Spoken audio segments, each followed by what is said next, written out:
자, 저희는 알기 쉬운 생활법령부터 시작해 보겠습니다. 자, 질문 좀 드려볼까요? 두 분 모두 운전하시죠? 네.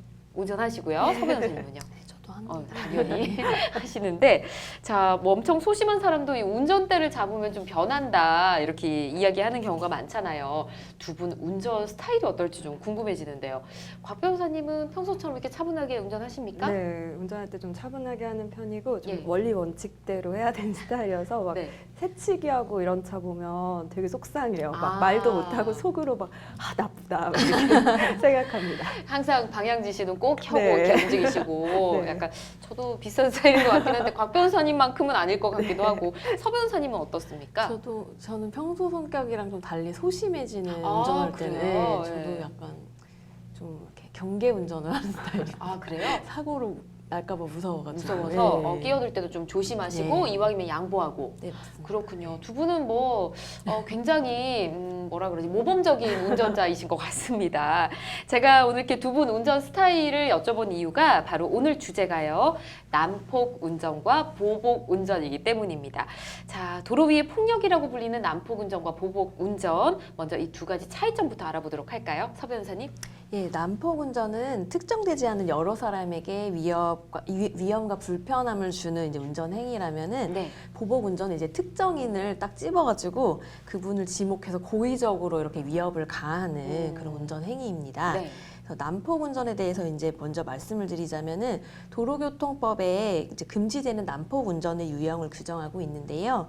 우선 신호 또는 지시 위반, 중앙선 침범, 속도 위반, 횡단, 유턴, 후진 금지 위반, 안전거리 미확보, 진로 변경 금지 위반, 급제동 금지 위반, 앞지르기 방법 또는 앞지르기 방해 금지 위반, 정당한 사유가 없는 소음 발생, 고속도로에서의 앞지르기 방법 위반, 고속도로 등에서의 횡단, 유턴, 후진 금지 위반을 이제 난폭 운전의 유형으로 규정을 하고 있고요. 예. 이 각 호 중에 둘 이상의 행위를 연달아서 하거나 아니면 하나의 행위를 지속 또는 반복적으로 해서 다른 사람에게 위협 또는 위해를 가하거나 네. 다수의 교통상의 위험을 발생하게 하여서는 아니 된다고 규정을 하고 있습니다. 그렇군요. 말씀해주신 내용 보니까 이 난폭운전 유형이 굉장히 많습니다.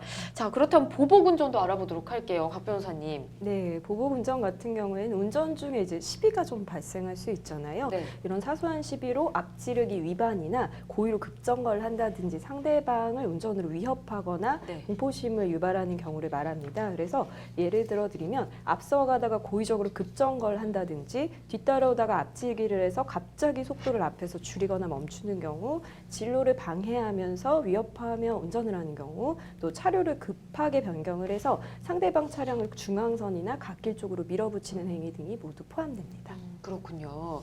만약에 규정을 어기고 난폭운전을 하게 된다. 어떤 처벌을 받게 될지 좀 알아보도록 할게요. 네, 난폭 운전은 그 도로교통법에 규정이 있는 만큼 그 어기게 되면 벌칙 규정에 의해 처벌이 됩니다. 네. 그래서 도로교통법 제151조의 2에 따라서 1년 이하의 징역 또는 500만 원 이하의 벌금에 처할 수가 있습니다. 네. 또 운전면허가 취소되거나 1년 이내 범위에서 정지가 될 수도 있습니다. 아, 예. 그렇군요. 알겠습니다. 처벌이 결코 가볍지가 않습니다. 그렇다면 보복운전도 처벌을 알아봐야겠죠. 보복운전은 뭐 어떻습니까, 수위가요? 네, 아까 변호사님 얘기해 주신 것처럼 난폭 운전 같은 경우에는 도로교통법에 의해서 처벌 사유가 명시가 되어 있는데요. 네. 보복 운전 같은 경우에는 형법상 처벌이 될 수 있습니다.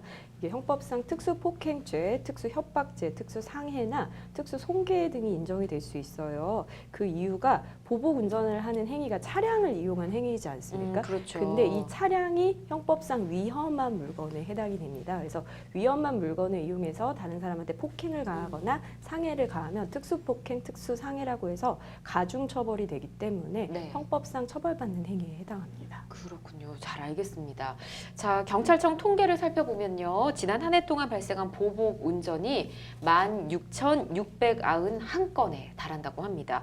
많은 운전자들이 이 순간을 참지 못하고 이렇게 위험한 행위를 한다는 뜻인데요. 무엇보다 안전이 최우선 돼야 하니까 서로 양보하고 배려하는 태도가 필요할 것 같습니다. 자, 난폭운전이나 보복운전 관련해서 더 궁금한 점 있으신 분들은 법제처 홈페이지를 참고하시기 바라고요.